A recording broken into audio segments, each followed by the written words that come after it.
Good morning. Welcome to Collision Coffee Talk. It's gonna be a good one. I just fair warning, I don't have really a lot of things to complain about. Uh, so if you're looking for that kind of an episode, we're gonna get a break. I've had like a last couple of weeks, a lot to complain about, but there's a few things that you guys might find interesting. So we're gonna take some deep dives into some things that came up last week. So while the industry was in one, well, I want to say the industry. This really teeny tiny portion of people in the industry were in one place last week. And that always creates a lot of drama, gossip, and legit information and happenings. And so there's a lot to talk about coming out of that week. It's one of my favorite weeks of it feels like high school. It really does. It feels like high school and drama and cheerleading and all that stuff all over again for an entire week. But some interesting things. And then I know this week will be interesting as everybody sort of debriefs from that week. It'll be a little bit. So we're going to talk about Tesla insurance fails again. Just when you thought it couldn't get any worse. I don't know if it's worse or if it's just gotten flat out comical. Like I'm just gonna show you everything. We're gonna dive deep and let you make your own opinions. And then speaking of dumpster fires, we might as well just keep going with the whole topic there. We'll talk a little bit about bias in insurance training. It's something I never really thought about until an article came out this week, and I read it and went, "Huh, okay, yeah, that makes a whole lot of sense." So I'm gonna fess up to possibly during my time as a trainer, I might have taught bias and then what that really means. We're going to talk about some adjuster bad faith in action. We're going to show you what those words look like in the adjuster's own words. State Farm and politics, well, they're at it again in the state of Illinois after just having suits filed against them by the Attorney General. So that one's really interesting to me. Is AI at a very dangerous bubble? So, and then what are the fallouts? We talked a little bit last week on Coffee Talk about how the insurance industry is way too dependent on third parties that they really can't independently function anymore. And so, what are some of those consequences? What's happening with CCC? I'll just be flat out transparent. They were the center of most all drama last week, and I found that very interesting because typically they're not. Insurers were very angry, shops were angry. I mean, it was just like, wow, finally somebody's mad at. I think they're more mad at them than the whole industry is at me. So that was great taking the pressure off me for a week. And then we'll talk about what happened to CarMax and their CEO and sort of what's on the horizon in the used car market. A bespoke collision repair program, which makes no damn sense to me at all. I think people got a little too caught up in the paint company. So we're going to talk about that a little bit more. OE compensation packages, and then literacy and OE repair procedures. So there was a lot of talk across the country over the last couple of weeks on our U.S. literacy, or shall we say, illiteracy, and what's going on around the country in those endeavors. Well, let's just do one of my favorite things. Let's talk about Tesla. I will say, very special program coming up here in the next couple of weeks that we're put together on Tesla's Certified Collision Repair Program, and it will be its own series of episodes. But this one came out last week, and I at first I read it and I thought this has to be like a scam. Somebody sent this to me to see if I would publish it and laugh because there's no way this could be true. And then multiple people started sending it to me, and I was like, well, crap, it must be true. So Tesla insurance. So we have the Tesla Certified Collision Program, and then we have Tesla insurance, and then the Tesla insurance. In theory, the Teslas should be being repaired inside the Tesla Certified Collision Repair Program. We've published some documentation in the past on what the criteria. So if you are a certified Tesla Collision Center, you have your Certified Collision Repair Program guidelines, and then you have guidelines on how things will happen when that it is a Tesla insured vehicle. All right. If I was a shop, and I've said this before just because Tesla keeps creating chaos within the program. After this, I think I would have to tell them to come get everything, and then I would be happy to send in. I love it when they want proof of destruction of your Tesla certification plaque or whatever, because shops are getting really creative on those. Um, but But let's just dive through this. So apparently Tesla, and I believe that this information appears to be focused just on California for now, which I'll explain why a little bit later. It looks like Tesla has partnered with SCA Claim Services. Now, as I read through this, I don't know who I don't want to say to be angry with, that's not fair. Who I'm more disappointed in, whether I'm disappointed in the people at Tesla Insurance for putting this together, or I'm disappointed that any company would agree to do this on behalf of anybody else. Like, I know claims volume is low and IAs are looking at stuff to do, but this is just silly in so many ways. And the way that IAs are compensated, there's no way this is going to make any money. Like, this just, you know, we can't get IAs to come out on normal supplements. So this one ought to be interesting. Okay, so to the repairer, SCA Claims Services prepared an estimate following our inspection of the vehicle identified in the attached documents. This estimate has been reviewed and approved by Tesla. Okay, so we talk a lot of times about scope of authority when it comes to IAs. And clearly, SCA has no authority. So they're telling you right up front that they're preparing the estimate. It goes back to Tesla, and somebody within Tesla Insurance has to approve this. I'm wondering who within Tesla Insurance has the qualifications, but that would be another show or another episode. I quite frankly, it wasn't even worth reaching out to either for a response after reading this. It was like they're not going to add any value to this conversation. So, great. We wrote an estimate. It had to go back to Tesla. Tesla approved it. Now we're allowed to send it to you. Cool. You're just the middleman. Got it. Thanks. And then it says, do not contact Tesla directly. Why not? They're the decision maker. It's clearly not you, right? Like, you have to send everything back to them. They have to approve it. Why would I want to talk to you other than just to add layers and steps and delays to the process? But okay, Tesla says they're just going to send the shops right back to the SCA appraisal. This feels very much like a child temper tantrum. Don't go to dad because dad's just going to tell you to talk to me. I hate it when my insurance adjusters used to do that stuff. Why am I wasting time with the middleman? But all right, so supplement request. If you need to request a supplement, then you're going to submit it directly to SCA's website. So I guess Tesla Insurance doesn't have any way of tracking or keeping track of this, which then is going to lead me to believe, how are they documenting their file? That's going to go back to what the Department of Insurance in California was worried about as well. So if things are being submitted to a third party within that own third party's claim system, how is that documentation being registered and tracked and sort of documented within the insurer's file? Because that's the one that the Department of Insurance is going to want to know about. So I already don't like that step, considering you're already in trouble with the Department of Insurance. All right, before you can submit a supplement for reinspection, I'll throw this back up there so everybody can read along with me. Before you submit a supplement for reinspection, when they put this in bold, so that tells me they're serious. If they put it in all capitals, then it might have been serious, but at least it's in bold, so they're serious. All of the following must be completed. 1, all parts, replacements, repairs, R&I operations, and preparation work for blends and refinishing listed on this estimate must be completed except for final refinishing. Okay, Tesla and SCA, that's stupid. So if you send them an incomplete, incompetent estimate to start with, what you're saying, or what this is saying, is that the shop has to do everything that's on that estimate before they can call for a supplement. Why? That would be dumb. Potentially, you could be spending money that may later become a total loss. Like, why would you want to owe the shop all of the money for all of those labor operations? And if it's going to reveal this already feels like kindergarten. And I think the bad part about this is that this is supposed to be your certified shops. So these are shops you certified as Tesla and said that you have trust and you have a relationship with them. You've already pretty much kicked off every shop from the Tesla program that is those original independent collision repairers, like the real shops that aren't DRPs. You've pretty much already kicked all of them off the program. So this network is supposed to be one in which you have hand-selected, hand-trained, that you monitor, that you re-inspect, and that you have relationships with. Why are you treating them this way? This just seems silly. So I got to do all this stuff before I can call you and ask for a supplement. If any major panel, hood, quarter panel, door shell, door skin, roof panel, rocker panel, lift gate, or deck lid, that's the only things that you consider a major panel.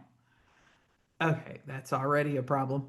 All right, if any major panel that was listed as repairable on the appraiser's estimate, but is later found to be non-repairable, here's what you have to do.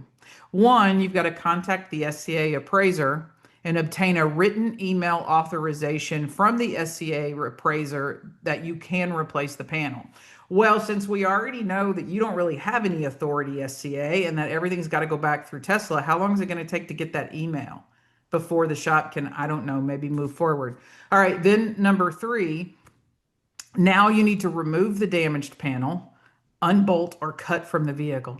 Thanks for that. We probably didn't know how to remove a panel. I'm so glad that you put that out there in parentheses for us.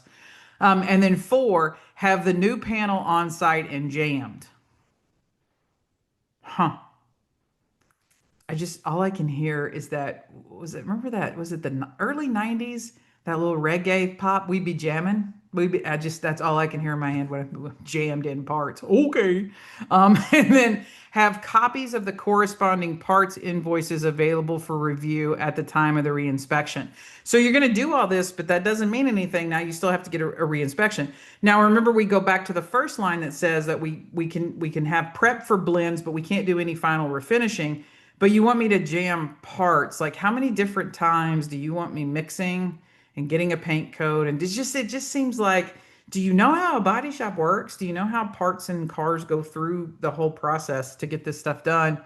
And then all removed non-repairable parts must remain with the vehicle for the SCA appraiser's inspection at the time of the reinspection. No exceptions. That's in bold, so we're supposed to take that seriously. So throughout this whole process, I got to maintain all these different parts carts for your SCA appraisals. And then I'm wondering, what's the skill level? I mean, like, we got to be honest, there's not a lot of skill level on the IA side. There's just not. It's not a bad thing. There's not a lot of skill level on the insurer side either.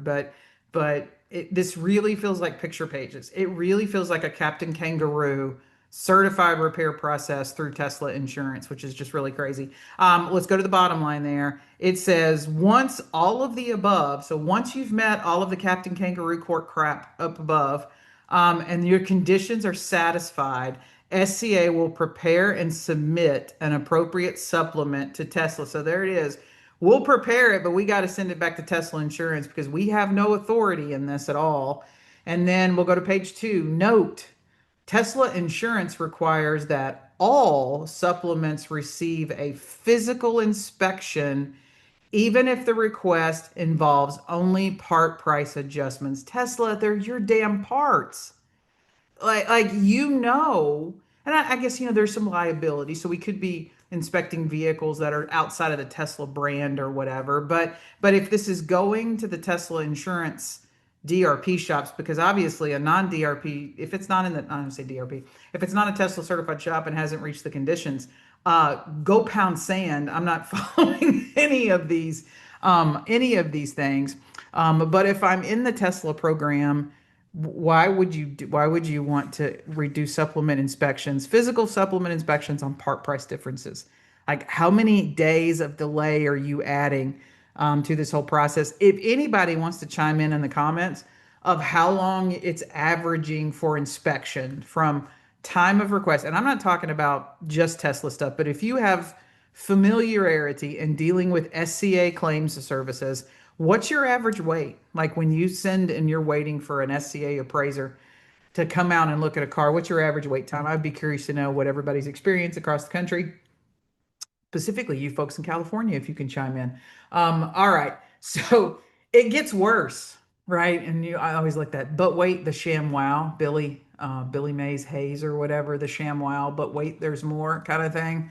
All right. Verification of suspension damage. If there was ever anything in print that let you know insurance at Tesla was a Mickey Mouse operation, here we go. And that's what I'm thinking. What honorable IA team. So you're an independent adjusting firm. You're supposed to know what you're doing, right? You're supposed to have field experience and all these. Who agrees to do this? That, I mean, I guess in desperate times, desperate means or whatever. But okay, verification of suspension damage.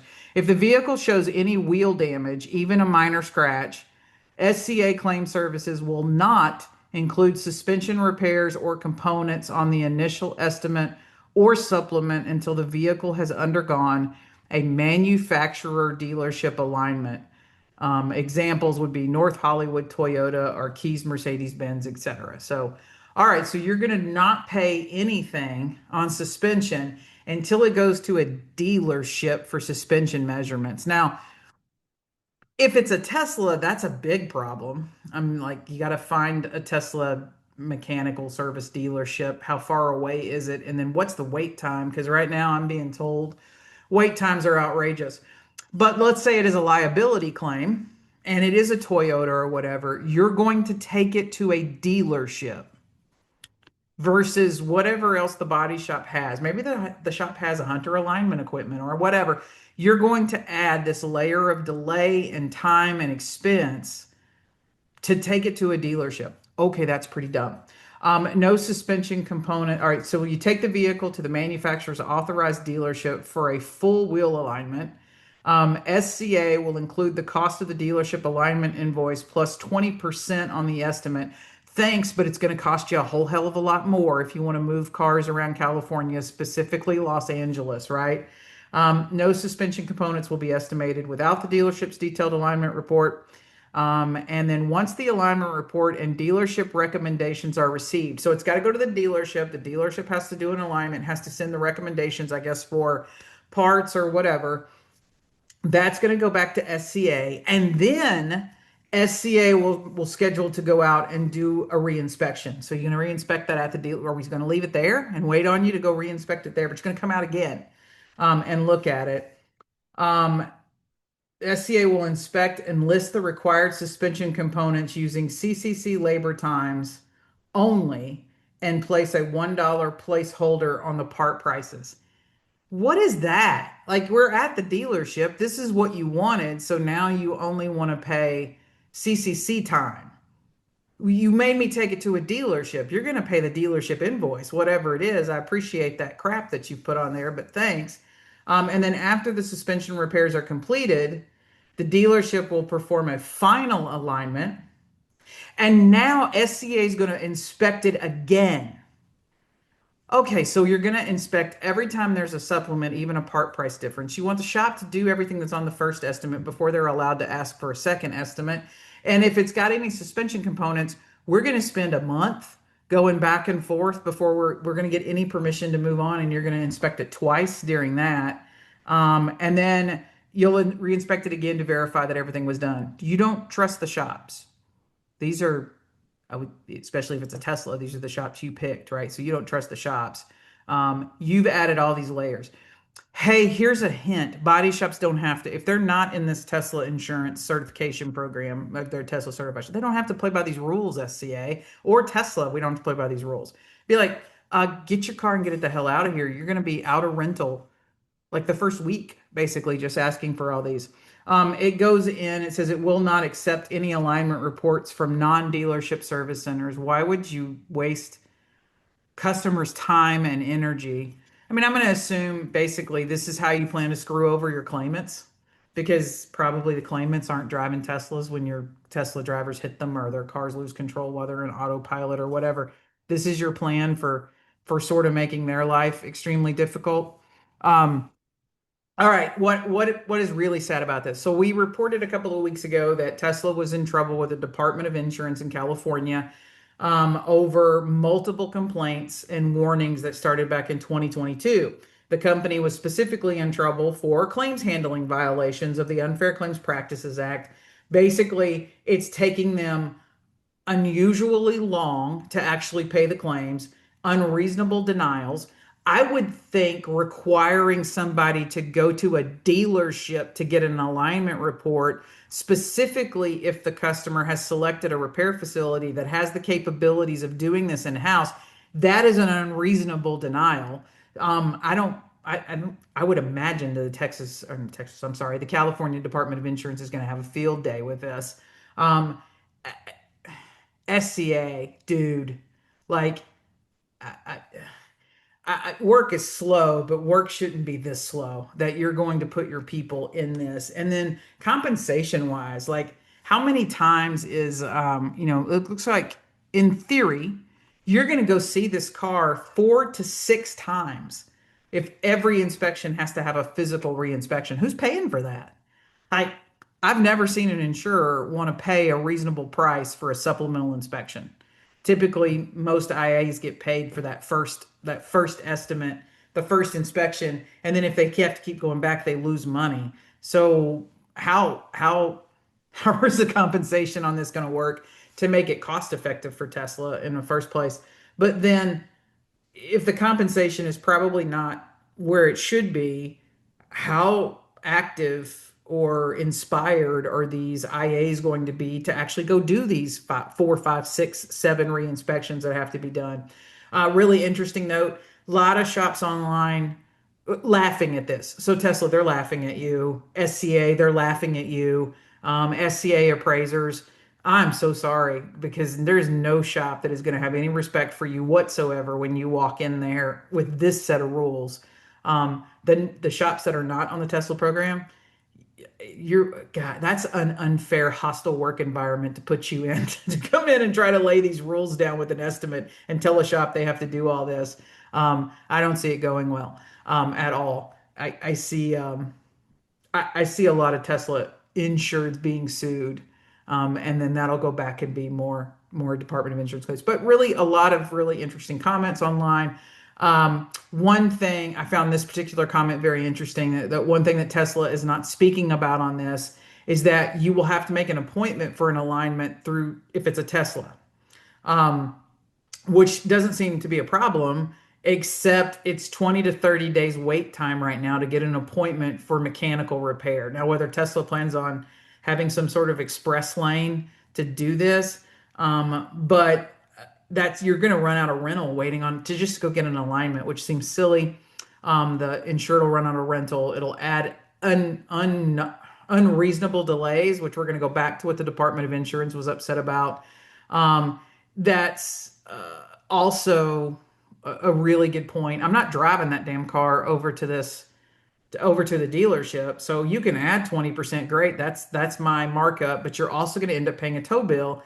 And in Los Angeles specifically, it's not uncommon for you to have a $400 to $600 tow bill to take it over to a place and bring it back. So that's adding cost as well, which seems to be unreasonable. This is what happens when people who don't know what they're doing. We talked about that last week about what's wrong in claims, and it's basically there's no knowledge of your craft. Like the people left over on the insurance side aren't in claim. They really don't have a grasp of claims. They have no competency, no core competency in the job that they're supposed to be doing. And so people come along and then they come up with these processes that are just dumb. I mean, like Tesla, SCA, somebody, you guys got to know this is dumb. It's going to add delays. It's going to increase cost. It's gonna cause you to spend a lot of money on cars that potentially end up totaling because of the requirements you're putting on shops to go ahead and complete work before they're allowed to request a supplement. Hopefully, common sense would kick in, but I have no hope that common sense kicks in when it comes to Tesla being involved. But when you don't have a core competency, you come up with dumb solutions. Too many people in the room, and somebody goes, well, this one time I went to inspect a car and the shop was trying to get paid for things that they hadn't even done and whatever. And you're right, that stuff happens. We don't invent processes that completely shut down everything because of that one time, one person saw something one time a long time ago. Um, the thought or this attitude that there's rampant fraud and it's the shops that are running up claims cost. um that just goes back to that insurance has lost their core competency of what they do. It's somebody else's problem. Everybody else is the problem. You're not the problem. And you believe solutions lie with restrictions and processes on others and not you. and all you're going to do is run it up. If I was in the Tesla, I mean, I know that you guys that are Tesla certified, you signed a lot of paperwork on what you were going to do for Tesla insurance. And that just seems like you are setting yourself up for failure. You're setting yourself up for a lot of disappointed and angry customers. You're setting yourself up to probably be paying for a lot of rental. There's some clauses in those OE certified contracts that I don't like. And then when stuff like this happens, it really makes me worry. So we're gonna keep an eye on that one over the next 3 or 4 months. I'm really waiting for the Department of Insurance in California to respond on how they feel about it. That'll be very interesting. All right, speaking of dumpster fires and Tesla, this one came up this week. A lot of different people sent this to me. You can go to the social media pages of the Amarillo, Texas Fire Department, and you can watch this dumpster. Literally, it's a dumpster fire. You can watch this dumpster fire, and it's sort of really cool. We've had a lot of conversations around storing collision damaged either EVs or hybrids and what that exposure is to the shops, what the compensation rate really needs to be for having those on your lot, what the responsibilities are for a shop owner that has those vehicles on the lot, and what can happen. And so in this case, this was a new EV. It was rear-ended on the freeway, and it went to the towing and storage lot, and they put it in this dumpster. It's a specialized dumpster for EV containment. Just looks like a dumpster to me. It just happens to be a water containing dumpster. But anyway, so the car was put inside that container and it sat there. And it sat there for 3 weeks. And then 3 weeks after the collision, it just ignites one day and catches on fire. And of course, this is the Amarillo Fire Department bragging about their ability to have got a call to go in and pump water in it, and that the thing's setting in that water still off gassing, I guess is a great way to. The water's bubbling and it's all good. And there's like this back and forth online about like the actual flames being the heat and the chemicals in the batteries and what that does and how that affects with water, and then what that gas coming or that smoke coming off of that might actually be. But it's interesting to think that something sat there for 3 weeks with nothing happening, and then one day, poof, it just burst into flames. That's the liability that a collision repairer or a towing yard is asked to assume when those vehicles are brought on their lots. Whether there's significant collision damage, minor collision damage, it's just a risk. You never know what's going to happen. Hey, these things catch on fire in people's garages these days. You've got another OE just issued a notice. Chrysler Stellantis, don't park them in your garage. If you're driving their certain vehicles, they're asking you not to park them in the garage. So if we're asking the people that purchase them not to park them in their home garages, then what happens to us in the body shop business when we bring them in? And then what should your compensation be for having them? And then what's your process for how you're checking on them every day, right? We don't want to, the only time we know there's a problem is when we look out and we go, oh, hey, the lot's on fire, right? But interesting enough, this thing burned for 13 hours. I'm not sure whether the Amarillo Police Department had to be on standby for 13 hours while it burned. If they did, I would not want to know what that bill was. I have gotten throughout my years of claim handling, I have gotten some significant bills when fire departments have had to respond to either scenes to put out fires and then clean up all of the stuff and the debris and the chemicals and everything that they use in the road, or when they've had to get dispatched to houses. Those are pretty significant bills for those from cities and from what I would call county or rural fire departments. So pretty interesting case. Just a reminder that we need to have, if you're gonna have these cars on your lot, if you're gonna repair them, if you're gonna do whatever, you really, when you bring them in, need to think about what you're doing with them. You need to think about what goes in and out of your shop, what needs to go outside at night and come back in the day when you're working on it. What are the precautions that you need to take to make sure that stuff like this doesn't happen? I think right after an accident, I'd probably watch a car pretty heavy for a couple of days, and then I would have felt like, oh, we dodged a bullet. So to see one that just spontaneously catches back on fire 3 weeks later is very interesting. All right, let's talk about ethics and training. So the Merlin Law Group, I don't have a lot of experience with. If I have any experience with them, I don't remember it. It appears that they really specialize in homeowners, and so that's not me. So we would have never crossed. I got crossed up with a video that this Chip Merlin had made. I want to say like 6 months ago. Found it very interesting in the interviews that he does. He has a YouTube series where he interviews different people around the insurance industry. And yes, the focus is on commercial property and property, but the crossovers are really good. So I enjoy listening to them. He published this article last week, and it was on ethics of insurance company training. Now, what was interesting to me about this one is that training departments often ended up in court. And that's why a lot of insurance companies don't have them anymore. You had some really great, wonderful people in corporate training that were very, very good and experienced adjusters or specialists, and they taught really wonderful classes. And then sometimes they would end up being part of depositions for lawsuits because those plaintiff attorneys are very interested in knowing what was the adjuster taught, or like what's the company's official process for how you teach them to handle claims, write estimates, do whatever. And then they want to compare that to what was actually done.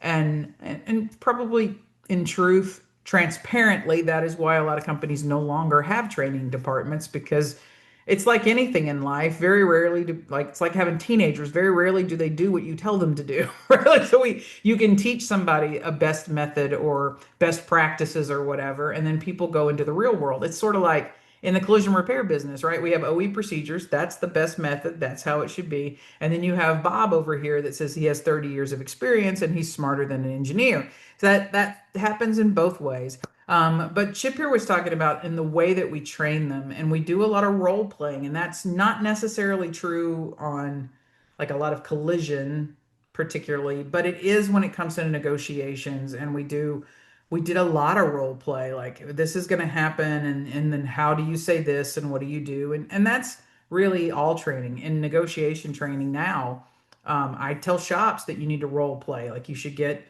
somebody that you work with, or if you're an only shop, you're the one man band, let's find somebody for you to partner up with. And you kind of need to practice that. You want to get used to having those conversations when you're not in the middle of a heated or consequential just conversation. Like we want to practice them. His article sort of focuses on, in the process of doing that, do we teach them bias? So obviously I would want you to role play like important conversations, the conversations you're having every day. And looking back, we often, the person that played the role of the body shop, was the one that was wanting the supplement or wanting the things that they weren't owed. And those were important things I think that we taught people how to think through. But is he sort of right? Did we teach bias by having all of our role play situations be somewhat negative? And in looking back, it's not intentional, right? We didn't. But what's the value of training a positive interaction? We just would kind of think that those are default. We need to teach you the bad ones. And so, but did we, in a way, make you believe that everything is a lie? His particular focus on this is over public adjusters, and and and he's somewhat right. We never, when we still to this day, no insurance adjuster likes a public adjuster. I think the way that we look at shops or people that do right to appraisals or diminished values or ACV settlements or whatever, we sort of automatically see them as like leeches on the industry, just trying to get more money for customers. And maybe we did that. So as I was reading this thing, I was like, man, maybe we were at fault. Like you go through training and you think you're doing a really, really good job and you think you're the best trainer in the world. And then you read something and you go, oh, crap, maybe I kind of screwed that up a little bit. It was an interesting read. That's the screenshot of it. If you can go to his website, you can read it as well. But it was a really interesting thought. And then it wasn't 10 minutes later that this popped up and I went, damn it, Chip Merlin, you were right. And I don't like it when those people are right. Right? Like I have this vision in my mind that claims should still be this very highly respected, high integrity, high character business, and I'm still not quite ready to let completely go that that's never going to happen again. But it wasn't 10 minutes after reading Chip's little article, and then I had some calls from some people that were at SEMA, and so then it sparked a conversation that we were talking about, and I went, man, that was a really interesting position. And then this pops up, and I'm like, damn it. Okay, so there's an adjuster talk group within social media in which a bunch of adjusters are in there. Most of them are staff. There are some IAs, but most of these people are staff appraisers or staff adjusters in that way. And the adjuster posted this, and I thought, good Lord, this is a great example of what we had just read and talked about because this person actually typed it out and has no idea of how much what they typed is wrong. So here it is. The insured filed an auto claim on October 28th for a date of loss of 9/28. Typical, the customer tried to handle it out of pocket to avoid a claim, but then it got to where the damages were too much money, so they decided to turn in a claim. Now, there could be some discussion that the delay is a violation of insured duties, and maybe if you waited 30 days, maybe we don't owe the claim. You do have to, the delay in report has to be material to the handling of the claim, basically, right? I can't just go, oh, well, you didn't report it timely enough, and so we're just going to deny your claim. So good there. I'm like, okay, well, good that you didn't do the whole, we're not paying it. All right. So then this person says, I spoke to the insured and got a recorded statement. He ran a red light and felt 100% liable for the damages. Okay. He ran a red light. You're admitting to me that the customer, one, felt that they were 100% liable, and then two, they ran a red light. Now, the insurance company has a right to administer the claim in which they feel. So not necessarily the customer doesn't get to instruct you on how to handle the claim. So you do have to do an independent investigation or whatever. All right. So then they spoke to the claimant and got a recorded statement from them. The claimant was making a left-hand turn. When his light turned green, he proceeded to make his turn. He didn't see the insured vehicle until impact, but he stated he heard our vehicle while in the intersection, looked over his shoulder, and then saw the insured just at time of impact. So I finalized liability as shared at 80%, 20%. Now this reduction of liability is, we've talked about it before. I've got a whole class on it, this whole thing. Um, this is the bias. Someone somewhere has taught this adjuster or told this adjuster that their job is to mitigate the loss, like to figure out how to pay less. So your job is to try to find fault with the other party. Now, we can go back and forth with why they're doing that, whether it's just a complete reduction of payout or it's a way to try to encourage people to seek through their own insurance because if you go through your own policy, the severity of the loss will be less. In other words, more aftermarket parts, caps on rental, certain things. People don't think about their out-of-pocket expenses very much, and then they damn sure don't think about DV. So people going through their own insurance company, the percentage of people that still go to the third party and ask for their diminished value is less than 1%. It's not even worth reporting on. So there's a lot of incentive for customers to use their own policy. So whether people try to do this partial liability assignment to encourage them to go through, but somewhere in her, and this her, and it is a her, I'm sorry, somewhere in this training, she has been taught to look for this because there is nothing in her investigation that she's typed in her own words that would lead her to believe this. So what did the customer say? My light turned green. I went to go into the intersection to make my left-hand turn. I heard squealing tires because the guy's running a red light, sees me and tries not to hit me basically. And when I hear his squealing tires, I turn to look and oh crap, I'm getting hit. That's basically you're admitting to it in a recorded statement, right? But she finalized liability at 80/20 because the claimant did not maintain a proper lookout and speed wasn't a factor. What do you think wasn't a proper lookout? My light turns green. I don't see anybody. I go. This guy's running a red light. Like You just typed your investigation gave no merit to partial liability reduction, but you took it anyway. You typed out bad faith. Somebody told you that your job was to try to find fault, not to cover claims. So now the insured calls back extremely upset that he wasn't 100% at fault. Now she's going to make fun of him because apparently he tried to use ChatGPT, which 90% of adjusters are using that to write back half of the emails I'm getting right now. And I love this. Accuse me of nefariously mitigating the loss by claiming someone at fault belongs to other than him. So, kudos to an honorable customer with integrity. I'm at fault. I ran a red light. Like whatever. So she goes on here to basically say that her spidey senses are tingling. She thinks that they partnered up together to defraud the insurance company, and she wants to turn them over to SIU. Um, Okay, Chip Merlin, you're probably right. We probably lately, over the last 10 years, by the way we've trained people, because turnover is so high, right? We have that estimated 80% turnover in claims that we're churning people through so fast that we're probably doing way more situational training without the background. So I'm not putting them through claim school. They're not going through claims law. They're not doing any of that. We're just trying to get them up and running. They may be sitting beside a peer, which then peer-to-peer training is only as good as the peer. And so if the peer wasn't trained, then we will continually have this erosion of knowledge. So because we've gone so fast, we probably are doing way more role playing training or watching interactions, and we're just this bias is heating up. And when I talk to adjusters, there is a general distrust of the consumer, there's a general distrust of the repairer. They believe everybody's out to get the insurance company, and then they believe their job is to figure out how to pay less. That's not how I was trained, and I think of all my peers in the industry, that's not how we were trained. This this is very clearly a clear-cut 100% liability case. An 80/20 would not hold up at all.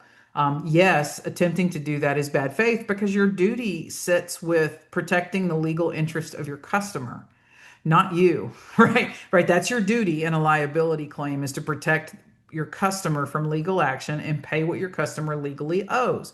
Um, this makes no sense. And the fact that they're so committed to it that they go online and post about it. And then what was really scary was all of the people jumping in, telling her she was right. Now, thankfully, there was a besides me, there was other people that were like, no, no, no, you're wrong. Like you really did commit bad faith, and this is a problem. But that was a very, very small number compared to the people that were like, you're right, your customer's wrong, and you bet they're probably teaming up and trying to figure out how to make money off of this claim so that they could get an exaggerated settlement. And it's like, not every claim is fraud. There very much is claims fraud. There very much is people that work together. We bust rings all the time, whether it's a chiropractor ring or a towing ring or whatever. Or we've had body shops recently we've posted that have been where they're enhancing damage on cars. Like fraud does exist, but it's a smaller portion of the overall things that happen.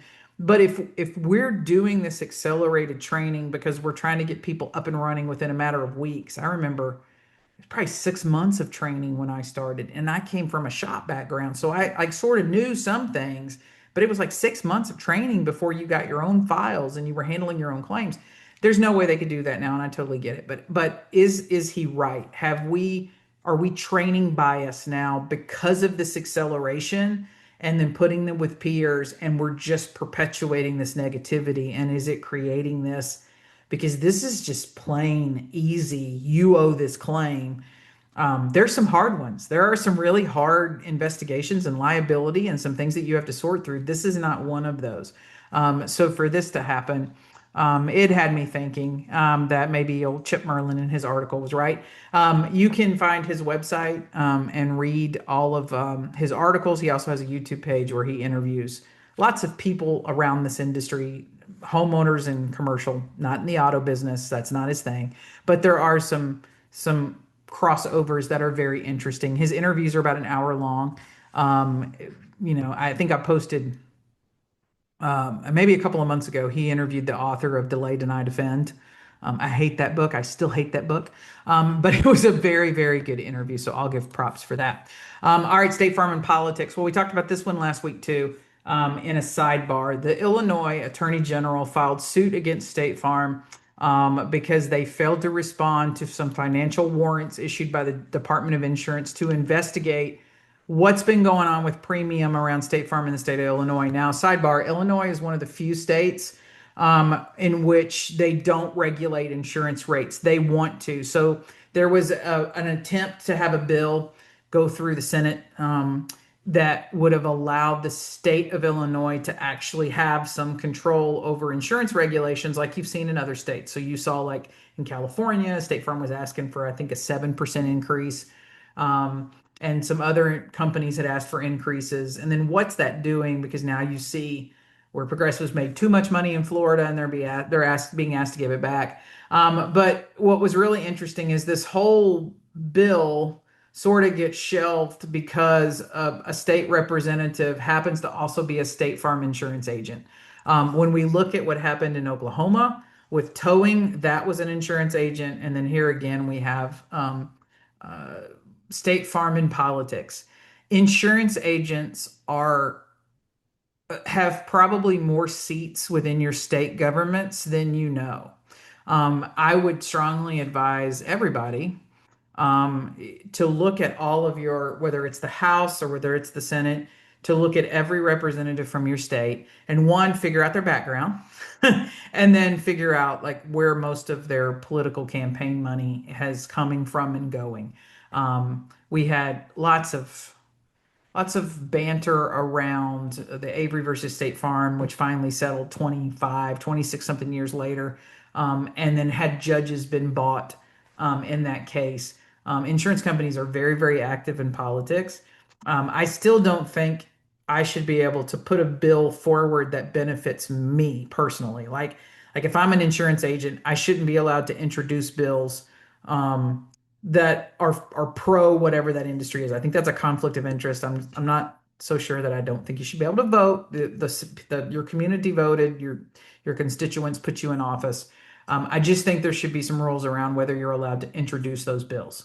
And then who's funding that and kind of all of that sort of transparency in politics. But so the farm's at it again. They did get that squashed where the state still doesn't have much control. We don't know what's going to happen with the financial warrants issue. And the attorney general in Illinois, State Farm still refusing to comply. I think they're pushing the authority, basically. You don't have the right to regulate them, so why do you have the right to look at my data? Um, I'll be interested to see where that one goes. We do have sort of one of the things that came out of the 2007 and 2008 economic crash, which we will also be talking about today. We do have a little bit of a federal division of insurance. So there was an expansion of one particular department that actually says it regulates insurance. Will the federal government step in? We don't know. We'll just have to see that one play out as it goes. Okay, let's dive a little bit deep into what was going on last week and all the gossip and the drama and people talking behind each other's backs and everything that was happening out in Vegas. I have found probably not being there is one of the best things. My phone rings constantly, which is really great because you're not in the middle of it. So you're getting all these calls and text messages, and you're kind of like, you're piecing it together like a jigsaw puzzle, which is really, I don't think it's capable. I don't think it's possible to do that while you're in all of that and you're walking from meeting to meeting or whatever. So, all right, let's talk about a few things. Michael Burry is a very famous. There's a movie about him. You can go watch it. But anyway, he predicted what was going to happen in the 2007 and 8 housing market crash. And so he sort of hedge betted against it and ended up doing really well. He's really good at predicting bubbles, finding bubbles in our economy, predicting them, and then sort of betting against that so that when that thing comes true, he does really well. Very interesting. Last week, we haven't heard from him in years in a lot of ways. He's gone stone cold silent across social media or whatever. And then suddenly he pops up again. Basically, he is predicting that artificial intelligence and the companies that do and sell artificial, it's a bubble. Like it's sort of reached its top.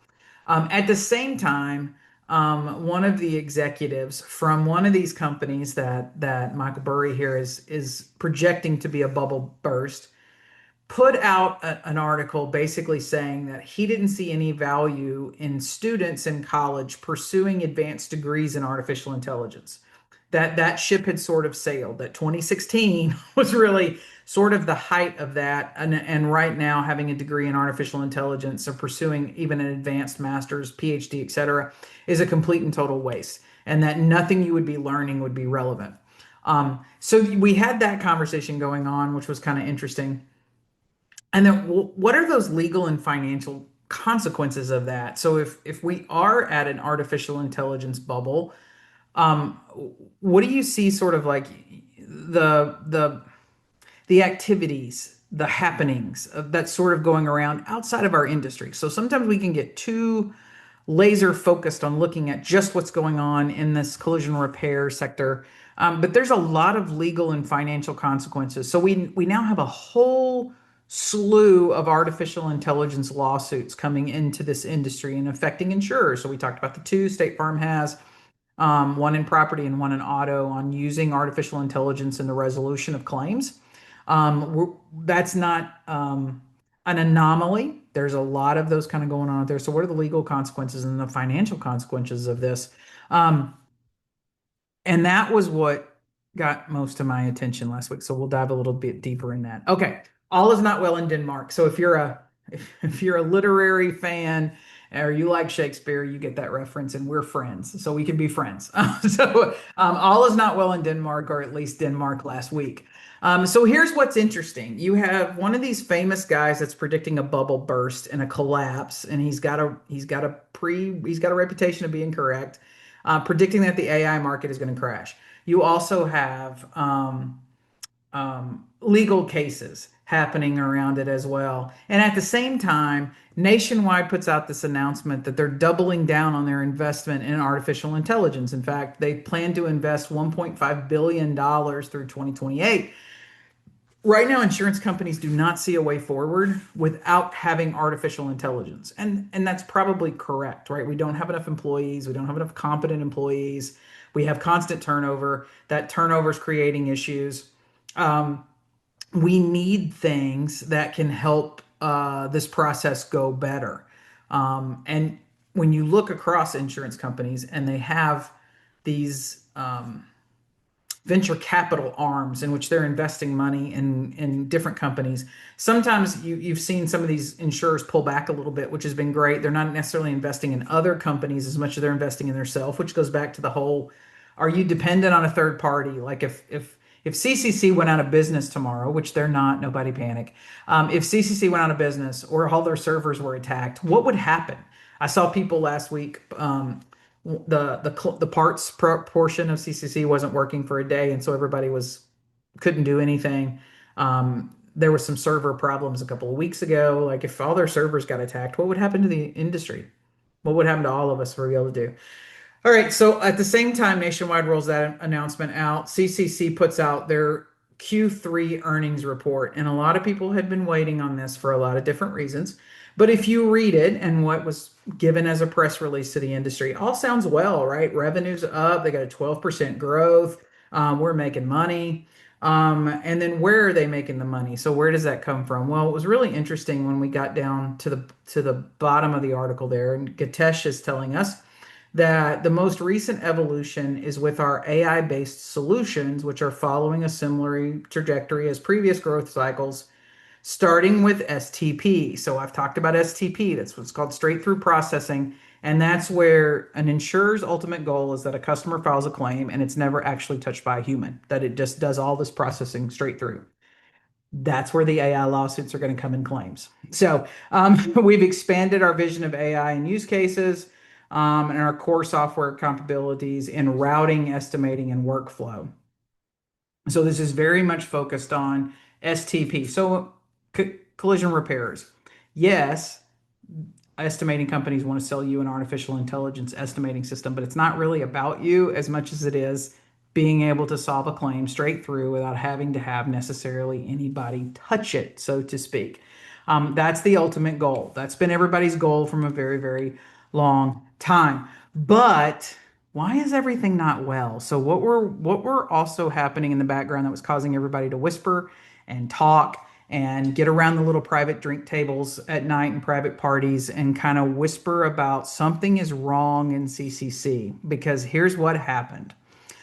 Previously, prior to the Q3 report, a lot of financial experts that do stocks. So CCC is publicly traded. They used to their handle for trading was CC something. It wasn't quite CCC, and they recently, within the last several weeks, updated their stock to where their stock handle is just CCC now. So the people that do stock, they don't do claims, they don't do collision repair, they don't do any of that. They just do stock. Had wrote several articles about, was the CCC stock a problem? And was it like, probably like, was there some financial problems ahead? People had said that the stock was probably a little over at the time, a little over what it should be, but that the stock price had been stagnant, and that there were some market issues for that. Now, they did say in the report that that could be good because now as the stocks, everybody could buy it at a lower rate and it may have a bigger growth or whatever. But the kind of the overall consensus from everyone in the investment room world was, we're waiting to see what the Q3 report says. So when that Q3 report comes out, it should have made everybody go, oh, well, things look good. They're growing. They had 12% growth. It should be great. But then the people that bought them put every single one of their shares up for sale. So Advent International bought CCC back in 2017. And they announced basically on the same day that this earnings report comes out that they're going to sell all of their stock, 37 million shares at $7.79 a share, which was below the current market price. Which now it had me going, well, if you're going to release your Q3 earnings report that says you're up 12% and everything is hunky dory, why sell all your shares when your stock price is at sort of a low? Well, as all that was happening last week, people are sending screenshots because we're sort of watching the stock price just sort of fade. like completely fade into the middle of nowhere, basically, is kind of what was happening. So the stock price just kept kind of going off and off. And I'm thinking that, well, if I'm gonna you know say that I'm up 12%, then why wouldn't I hold it and let the stock price climb and then the whatever? So, and then is them making their stocks available, um anytime you have a flood, that millions, that amount of shares hit the market. What also was interesting in that report is that when they were talking about the health of CCC as a share, as a stock or whatever, only about 20% of their revenue is tied to claim volume, which I thought that was interesting. I probably need to spend a little bit more time. I know the report talks about growth in healthcare, health claims, like being able to do the like doctors, the billing forms and stuff from doctors, that's picking up for CCC, which is troubling for Mitchell because that's really Mitchell's bread and butter, was the ability to process injury claims.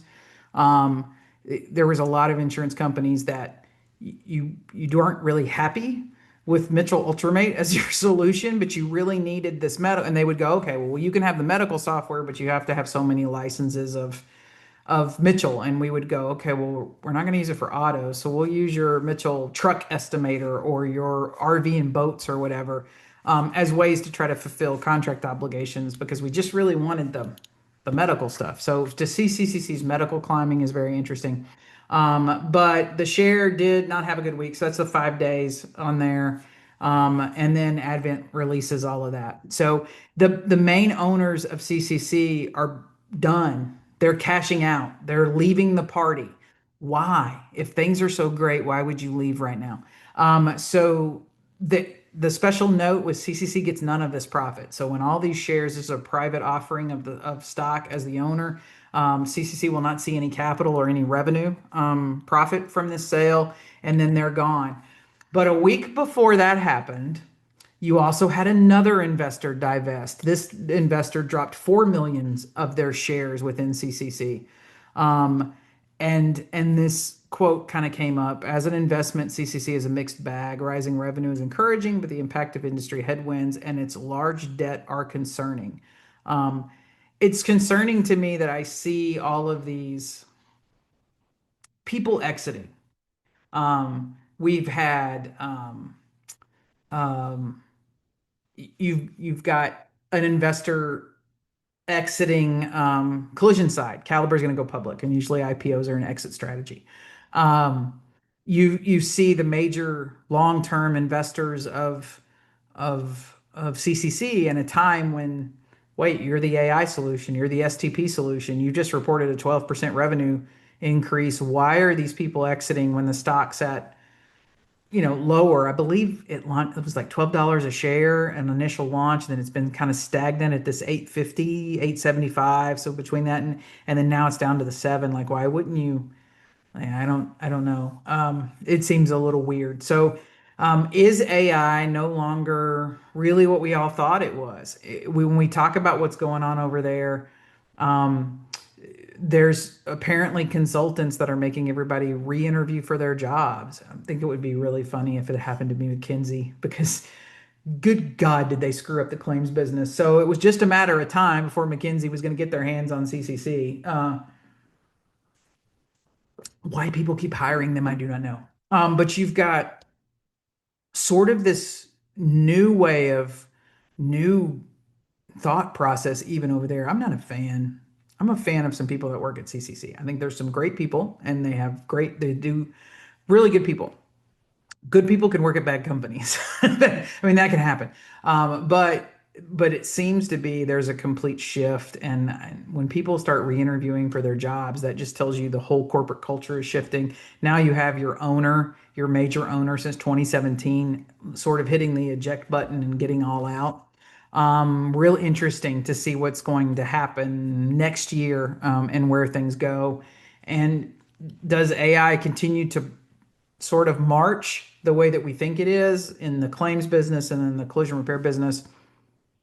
Or is this bubble prediction going to happen and we're going to see sort of a crash of a bunch of companies and a scramble? And then where's that going to leave us if we lose any of those? So lots to keep up with.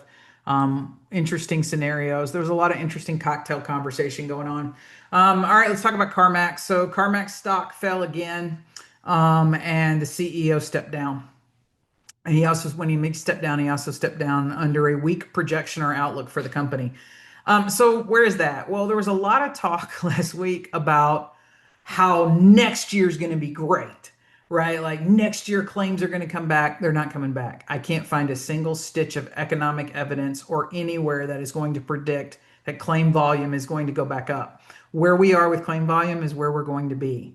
There will be some weather related events, as always, that will cause spikes in certain markets, but there is not a single stitch of evidence anywhere that says we're going to have this great recovery in 2026. Then the other thing that we like to hear is we hear people go, oh, well, the used car market will continue to go up. Claim vehicle values will continue to go up, and then that's going to reduce total losses. But as we looked at what the CarMax thing was, really interesting. Used car market has held strong all year. In fact, there's the Carfax people were going back and forth a couple of weeks ago with different presentations and different financial outlets about there's only really about a $1,500 difference right now between a new car and a used car, that the used car values have held really, really strong. They were making a case for why it's probably better for the consumer right now to buy new versus used. There'll be some more incentives. We saw one of the OEs already start 66 months 0%. Like, so there's some really good incentives that are coming to try to move more volume on the new side. But those used car values didn't drop. This increase in total losses has nothing to do with ACV. It has to do with increased severity and what it really takes to fix a car. So people telling the story of, oh, we're gonna see this great rise in used car values, and that's gonna drive total losses down, and we're gonna end up then, because we're gonna have more repairables, you body shops will be fine. No, none of that. There's no evidence of that. And what's happened to Carfax is some interesting data to look at, sort of think. Please don't go. We always say we talked last week about think critically. about what somebody's telling you. Like, don't just go, oh, yeah, that sounds good. Think critically about what somebody's telling you and really look deeply into the information. Where we are right now with claim volume is where we're going to be. Do the insurers want less totals? Yes, they do. Do they, and will you get less totals because ACVs are higher? No, their intention for less totals is to pay you less, whether that's reducing labor rates, whether that's not paying for operations, whatever that is. That's the intention. Abandoning salvage, doing other things. But it's not the ACV that's going to save you. So it sounds good. It sounds good to say that we're going to try to combat total loss ratios by cars being worth more, but their plan to combat total loss ratios is just to take it away from you. Because the used car market has been steady. Now nobody's buying because I think everybody's afraid of losing their job, specifically if you're in, I don't know, Chicago re-interviewing for your job right now. But um, the used car market is there. Okay, OEs are completely out of touch. I'll admit, 15 years ago, I think it's 15, when we started talking about OE certification programs, I was super excited. I thought this is going to be a great differentiator, finally something that can sort of combat the DRP. And it started off so good with such good intentions, and then it all went to hell in a handbasket really, really quickly. Okay, General Motors amused me. And I think when we started talking about this, too many people got caught up in the paint and not caught up in the process. All right, the Cadillac bespoke collision repair program. Okay, I don't mean to be mean, but a brand whose entire backbone of the brand for its entire existence has been things like a rock and the heartbeat of America and all of that stuff doesn't get to decide that you're a bespoke style brand. So that alone just doesn't go with this whole pitch. Now, I'm okay that an OE wants to have this spin-off special vehicle. I just think it's very interesting that they're trying to turn this into a certified collision repair opportunity. So, shops that were in the GM repair network got this offer. It's not really an offer to join and be a part. We're excited to share this unique opportunity. So you can have a chance to be able to fix this special Cadillac. It's a groundbreaking expression of American luxury and innovation. You know, okay, but um, so the very first one was recently delivered. One car was recently delivered. Handbelt EV. It's a $300,000 car. It is all electric, supposedly hand built. And so they want to have shops that get certified to fix this. A very limited number of high performing network shops. Okay, so what you're looking for are shops that are already within your certified repair network. You sell General Motors. Your top selling vehicles are not luxury. Like your brand is not, I'm sorry, but it just is. And I think that's great. I think everybody has to have a brand identity. Ford would not be a luxury brand either, right? They sell more pickup trucks than anybody else. Look, it's not your identity. You're American. You're like a rock. I hear Bob Seger singing, and I just, I'm a Chevy person. I got my Chevy trucks, but they're all in the 90s. I like my old Chevy trucks, but that's just not your brand. But here's what you want them to do. Um, you can decide if you want to do this, right? We've only delivered one of these cars. For you to be able to do that, you're going to have to spray Deltron or EnviroBase. All right. If I'm a shop and I'm on your program, probably I'm not the image of what you're thinking of. I think good old hardworking, I think about Arkansas. Like all my body shops here in Arkansas are not a bespoke luxury brand of body shops, right? I know the image you're sort of thinking of. Um, and there are shops that fix certain brands of vehicles that have that type of atmosphere, but they're not spraying probably that paint line. I like that. I have a PPG tattoo, so I don't have anything against PPG. Like you see Pete behind me right here through the wait, let me so oh stop. Pete is right here behind me. Like I like the brand. It's one of my favorites to paint with. I've never had it, but that just doesn't go. Why would you want to limit? You already have this limited program, but now you're going to limit it for making them have this particular system. And that's not just that you've got to have, I don't want you to just have a system, but I'm even going to push and tell you that I think you should have Moonwalk. I'm not a fan of these automated mixing programs. Um, I don't want my toners locked up. That's just the old painter in me. I don't like it. I mean, I'm gonna. I can't think I would work a week and not have to bump colors on a multiple basis. But so this feels to me like this was a deal that GM and PPG cut in the background. And we'll give you a discount on this at the factory, but then you're going to have to require the people that fix these cars have this. Now, I understand that there are OE certifications that have paint requirements. Those OEs will give you a reason. So I would posted this and people were like, "Oh, Kristen, in the McLaren program," I'm like, "It's a McLaren." Well, in the Porsche program, it's a Porsche. Like I'm gonna fix a lot of Porsches in certain markets. I'm probably gonna do a McLaren every other week or whatever, specifically out in California. Okay, those brands I would consider luxury and it would be worth it. But you're talking about a car that they've delivered one and you want me to have a paint brand. Like I can get maybe that it's a custom color maybe you're going to put on this car and PPG is going to control the formula. We did that in the late early 90s, but I didn't have to have that paint in my shop. I ordered it, you shipped it to me, I sprayed the car, you came and you took my stir sticks and my filters and my rags, you took everything so I didn't have it so you could protect your formula. But I didn't have to have a whole bank of that stuff in my shop to be able to do it. That would seem like a better service for General Motors unless it's all about some backdoor deal that you cut with PPG. Um, you're gonna have to have the rivet gun. That's not that bad, although most of the programs that have that specific rivet gun called out on it would be what we would call the European lines that have parts restrictions in their certification program. So you must have an active subscription to that. That doesn't sound right bad. Here's what I was like.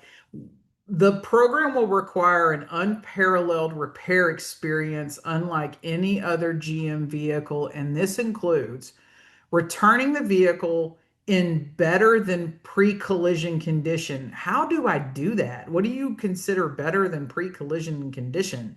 Um, Delivering transparency and communication, maintaining a clean, organized, professional shop environment at all times. We fix Chevys. Like, like as I read through this, I just got the feeling like I know what I think about was it Louisville Collision Centers out there in Kentucky. Um, he's got a beautiful BMW shop, beautiful lobby. It's white marble and a fireplace, and that's pretty awesome. But it's BMW, right? It's not General Motors. So I'm just thinking about like you sort of miss the mark of what your target of your brand is and these requirements. And then remember back, this is one. They've delivered one of these. For 2025, the goal was to have 25 cars. According to every report I can read, and there's the car. It's pretty cool looking. It reminds me a little bit of a wagon. I love wagons. That's sort of like my sweet spot. So I like the look of it. I'm not gonna own an EV. And if we think about the market and how sort of this change of General Motors and announcing that they've divested and they're getting out, they're going to take couple billion dollars of losses on getting out of the EV business. But then we're going to have this bespoke car. They've delivered one. It's November, people, in 2025, and they've delivered one. The goal was 25 of these. They're never going to make, according to the press release and the statement from the CEO of General Motors, they're never going to make more than like 200 a year. I don't see this lasting. Um, but why would I invest in a paint bank? A bank of Deltron or Envirobase isn't cheap if I got to have that in my shop. And then if you buy that Moonwalk thing, I don't even want to know what that cost. But just out of touch, like OEs, stop it. Just stop it. Just think about like how this affects the body shops and then don't make your program have really dumb things in it because you cut a deal with somebody else. I got a thing the other day from a shop complaining BMW recommends a particular piece of equipment, and then you have to go to training on that equipment. And it's a dent puller. Let's just be real. It's a dent puller, and it's 15 grand. That's not airfare. That's not hotel. That's not food. That's not technician lost time and wages. It's 15 grand to go get trained on dent pulling. Um, that's just two companies that get together and sort of you cut a deal, and then someone else has to carry the burden of the deal you've cut. And that always seems to be the shop, whether it's the shop has to buy another piece of equipment or the shop has to go to another estimating. There are multiple OEs that have estimating training. It's the same damn training. Everybody's writing the same estimate, just with different logos. And it's like, why do my people have to keep doing this all the time? But somebody cuts a deal, and these two people they're going to work together, and they're going to make money because this potty shop is going to have to pay so that these people make money. And it's just really starting to make me angry. There's a lot of things I would like shops working on and spending their money on. And bespoke collision repair is not really one of those things. Okay. Speaking of OEs that are out of touch, I'm going to go back and pick on Tesla a little bit more. So this past week, the board approved Elon Musk compensation package of $1 trillion. Elon Musk 1 trillion Tesla pay plan wins shareholder approval. Wow. Okay. To think that all of that, so I see people all the time post how mad they are at insurance companies and what the CEOs are making in the insurance companies, and how that's affecting claims and then collision repair and whatever.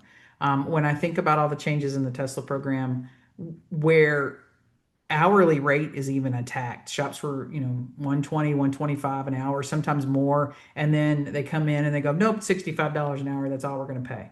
Um, how they drive that down, how they just have affected everything. And then you have this $1 trillion compensation package up there.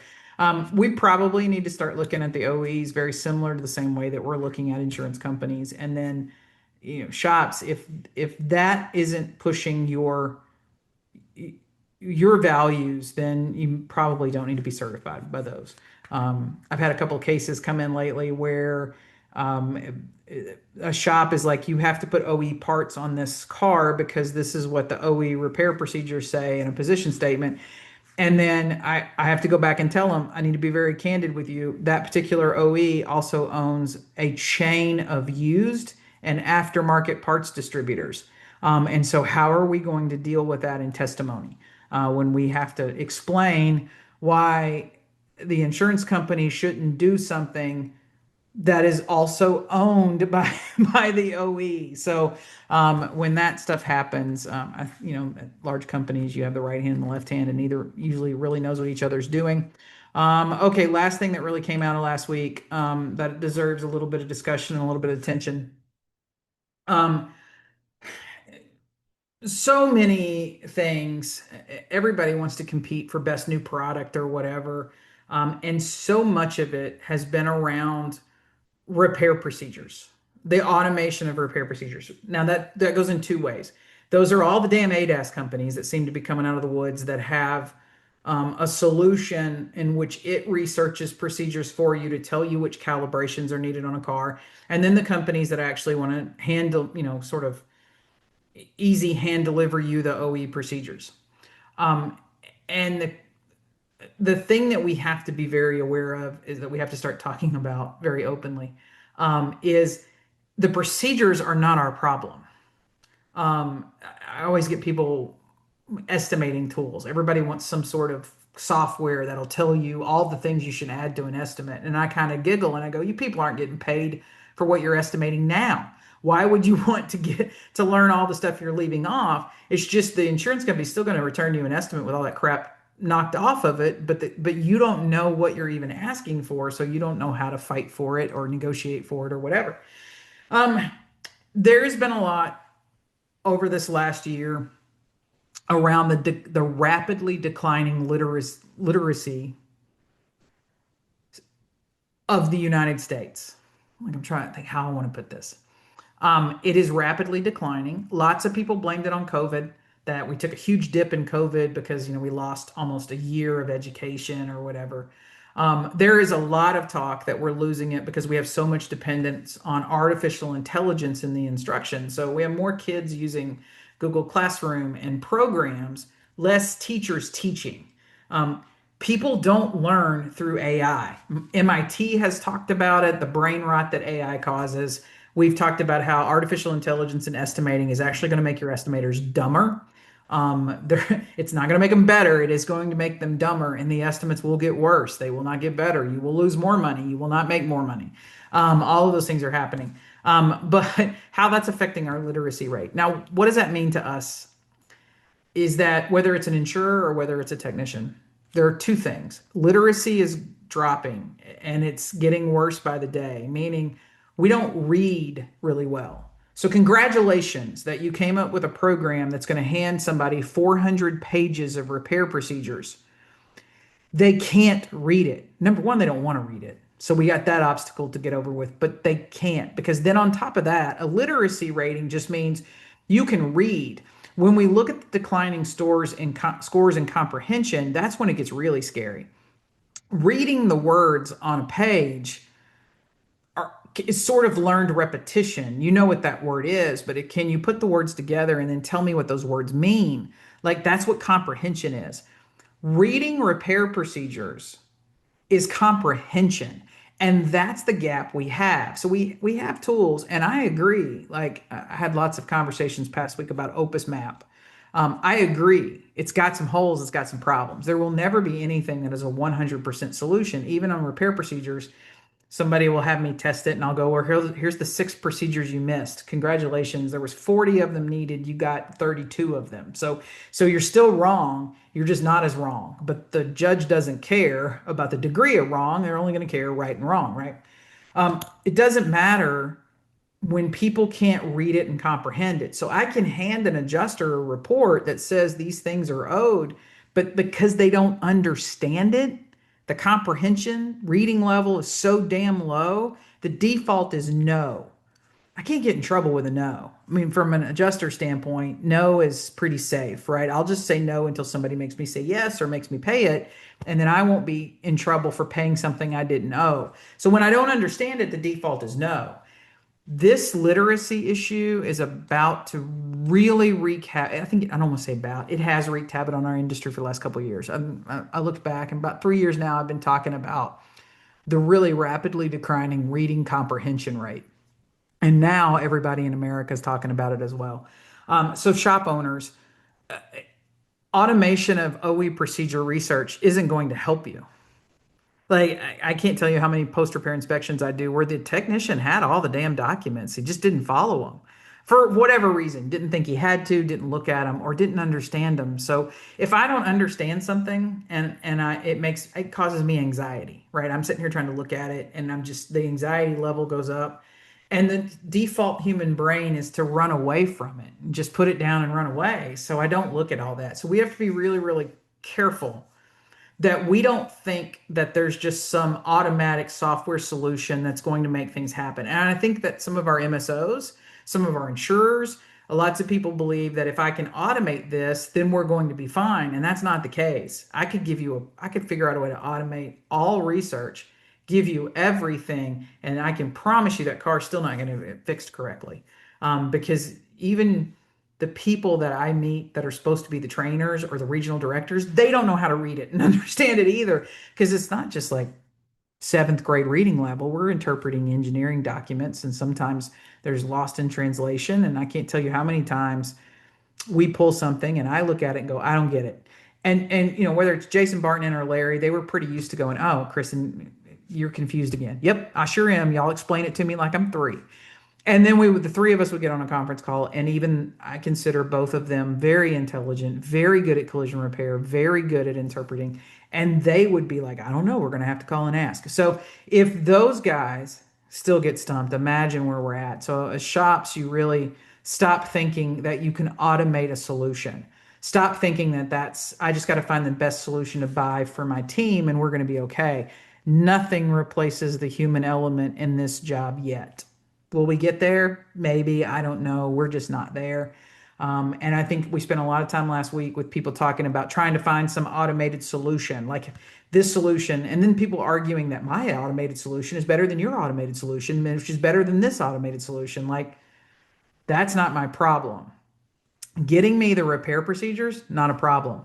Getting me the calibration, not a problem. That's done. It's the application of that is the biggest problem in this industry. And I think too many people believe that if you just get the information, everything's going to be okay. Um, and it's not even close to being okay. It is more liability though, because you now had no excuse. So if I pull, let's say you used like a rev or something, and I can pull and show that you had all the information, you just chose not to follow them for whatever reason. It doesn't matter that your technician legitimately probably couldn't read and understand them. But you didn't follow them. That's gross negligence. There's negligence and there's gross negligence, and those two things have different numbers attached to them completely.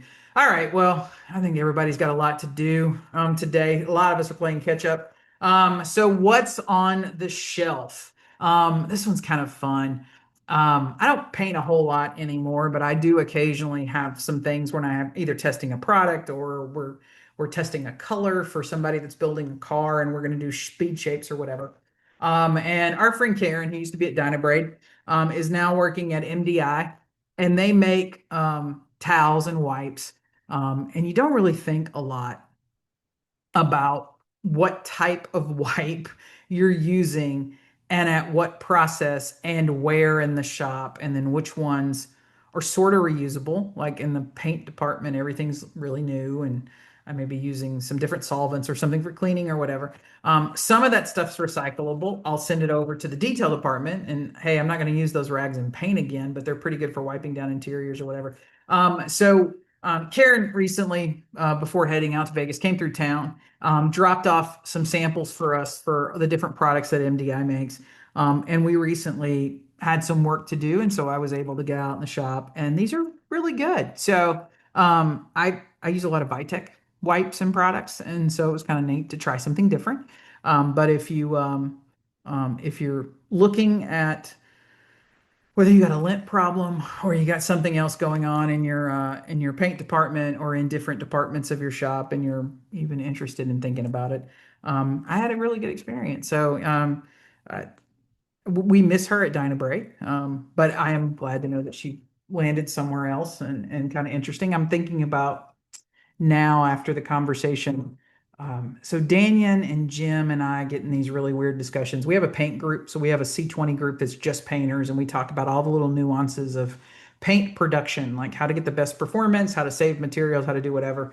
And so I was talking to the guys about we're gonna have to really sit down and talk about there's so many. I mean, like I walk through a shop and I've got my big box of blue towels. I'm like, God, I've been using those towels since I was a little girl.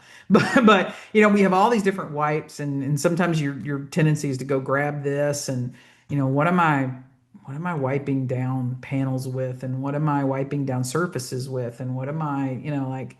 So it was an interesting thought process, and that's where my brain goes when I have way too much time to paint some speed shapes. So I hope everybody has a fantastic and wonderful week. Well, we are in for the rest of the year. I have a class to teach this Friday, which will be a virtual class.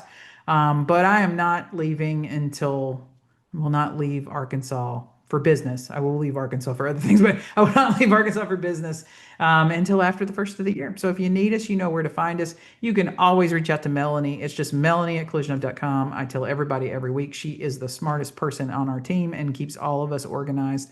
And so if you need anything, she will either have your answer, or she'll get you on our calendar to have a meeting and a conversation. But I'll see you next week on Collision Coffee Talk. Bye.